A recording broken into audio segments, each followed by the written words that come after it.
A group of survivors escapes a deadly plane crash, only to discover that fate has a mysterious plan for them, and they can't outrun it forever. The story begins on a stormy night. We catch short glimpses of someone getting ready to fly to France. The person is in a dusty room with a fan constantly running. The scene then shifts to the next morning, and we meet our main character, Alex, who is preparing for his trip. Everything appears normal as he packs his bag. Alex leaves an old flight tag on his luggage, but it's from a previous flight that landed safely. He removes it, possibly because he feels like it might jinx him. We find out that Alex is going on a senior class trip to Paris. His dad tries to cheer him up, telling him to enjoy himself while he's there and to live a little. He even jokingly warns Alex not to come back with a baby. Then he reminds him that he has his whole life ahead of him. Strangely, it becomes night again. While Alex sleeps, a cold breeze flows through his room, giving the sense that something dark and ominous is coming for him, almost like death is nearby. After this slow buildup, the story finally moves to the airport. Alex meets up with his classmates, a lively group of teens excited about going to Paris. Alex, on the other hand, is on edge. He's superstitious and thinks something bad is going to happen. At one point, a Hare Krishna appears and starts talking about death, which makes Alex even more uncomfortable. A teacher steps in and tells the man to leave. Alex then notices the flight is scheduled to leave at 9:25, which happens to be his birth date. That only adds to his worries. While everyone waits to board, the teens act like regular teens, joking, talking, and getting ready for the trip. Meanwhile, Alex becomes more fixated on strange details, like scuff marks on the plane and its strange shape. He keeps noticing tiny things that seem off, and his nerves only get worse. After boarding, he sits next to a girl who quickly makes it clear she just wants to be friends. The plane begins to take off and hits some turbulence, but it settles down. Then, everything goes wrong. The plane starts shaking violently and begins breaking apart mid-air. At 500 miles per hour, chaos erupts. The plane explodes, and just as everything is destroyed, Alex suddenly wakes up. It turns out he had a nightmare while boarding. In just a few minutes, he had fallen into a deep sleep. He wakes up sweaty and confused. As the real boarding continues, small things from his dream start happening, like the snack tray breaking. This freaks him out even more, and he starts shouting. Security pulls him off the plane. His meltdown also causes a few classmates and a teacher to be removed too. They are not allowed to reboard. Hitchcock, one of the students, misses the flight completely just because he was still in the bathroom. As the group argues about their terrible luck, their situation suddenly changes when the plane explodes mid-air. It's a heartbreaking disaster for the people on board, but for those who were removed from the flight, it's a shocking escape from death. You'd expect them to go home and try to recover in peace, but the trauma is far from over. Everyone is shaken. A man from the National Transportation Safety Board arrives to check in on the survivors and offer counseling support. But the mood is quickly ruined when the FBI shows up and takes over. The agents are less interested in healing and more focused on questioning.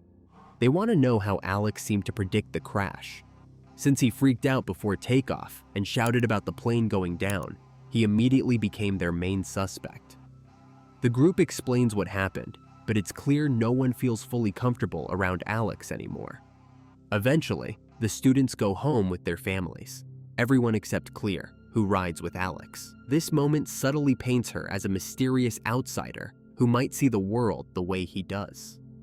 39 days pass, and the school hosts a memorial for the students and teachers who died in the crash. The event is oddly arranged. There's a giant eagle statue and a musical performance featuring acoustic guitar with emotional 90s-style singing. It feels dramatic and strangely fitting. Meanwhile, Alex becomes even more of an outcast. Most people are either afraid of him or think he had something to do with the crash. One student tells him to stay away because he's terrifying. His social life is basically over. Alex isn't alone in his paranoia. Others are acting strange too. Todd, one of the students, gives a heartfelt speech about how death is impossible to avoid. Later, he heads into the bathroom, marking what feels like the 15th bathroom scene, and starts his grooming routine. Meanwhile, Alex feels a strange breeze and growing unease. Something feels off. While tearing pages from a magazine, a scrap of paper sticks to Alex's leg. It has the word Todd on it. That can't be good. Back in the bathroom, Todd is pretending to be an adult. He shaves, despite barely having facial hair, and then moves on to trimming his nose hairs. A slow water leak creeps across the floor toward him. He doesn't notice. He slips in the tub, and a clothesline gets wrapped around his neck. The spilled shampoo makes it impossible to get back up. Todd dies a slow and horrible death. Afterward, the water mysteriously drains away on its own, like it was never there. Alex and Clear both show up at Todd's house. Todd's parents are quick to blame Alex, thinking Todd took his own life because he felt guilty for surviving. But Clear has other ideas. She feels emotionally connected to Alex somehow, and suspects there's a deeper mystery. Hoping to understand more, they sneak into the funeral home to see Todd's body, because apparently, breaking and entering is part of their new grief process. They're interrupted by the local mortician, played by none other than Candyman himself, who surprisingly isn't even a little mad they broke into his funeral home. In fact, he's oddly chill, just happy someone's around to talk to. And talk he does, though everything he says is cryptic and spooky.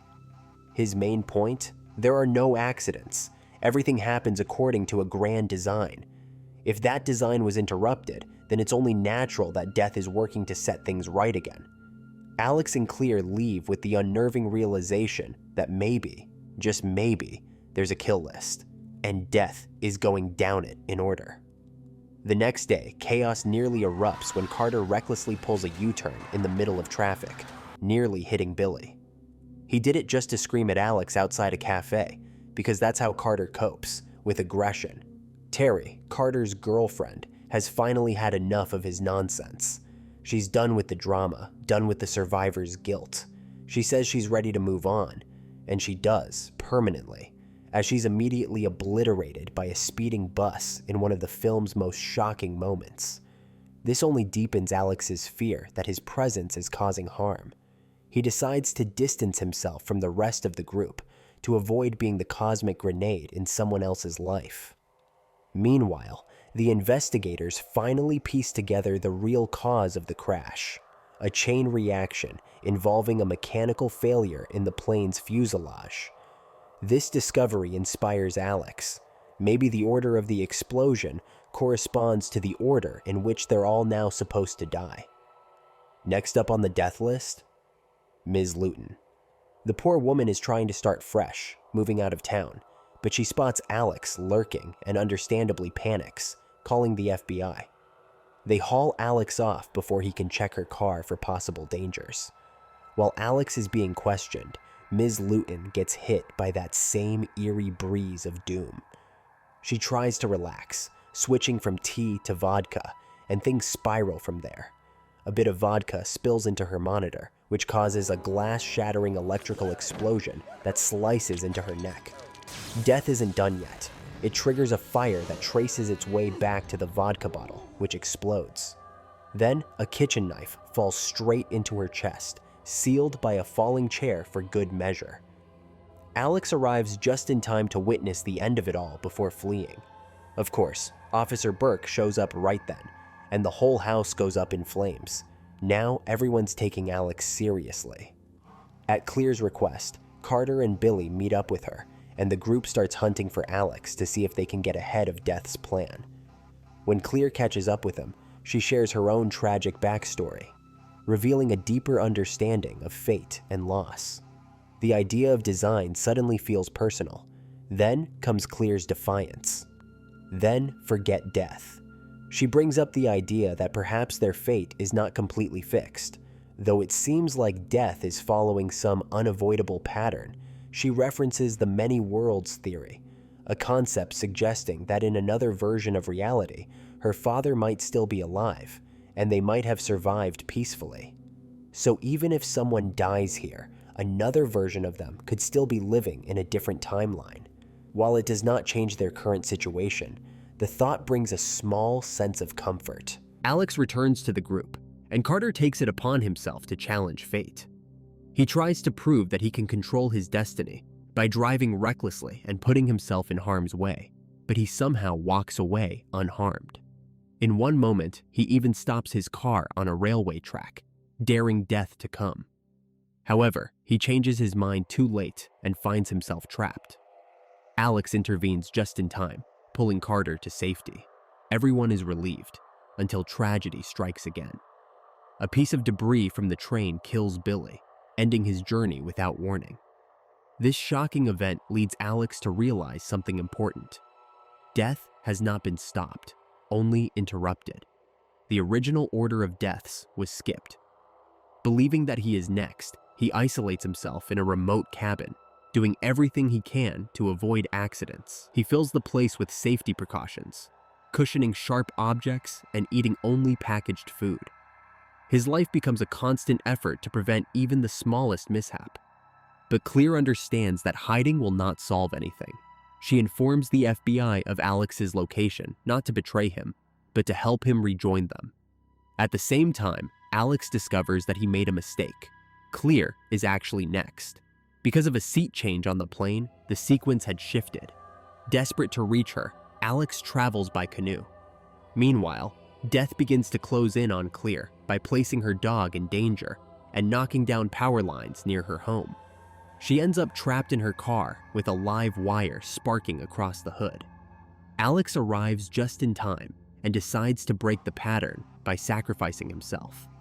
He grabs the electrical cable, intending to die so she can live. He says goodbye, expressing that he will always be with her, even if not physically. However, instead of dying, he survives the electric shock, much to everyone's surprise. 6 months later, Alex, Clear, and Carter are in Paris, trying to move forward with their lives. Despite the peaceful setting, Alex cannot stop thinking about the pattern. He realizes that nobody ever saved him from death, which means the cycle might not be finished. As he walks away to process this, Carter stops him and accidentally saves him again, placing himself in the path of whatever is coming next. And so the question remains, who will be next? Thanks for watching. If you enjoyed this, don't forget to like, subscribe, and hit the bell for more. See you in the next one.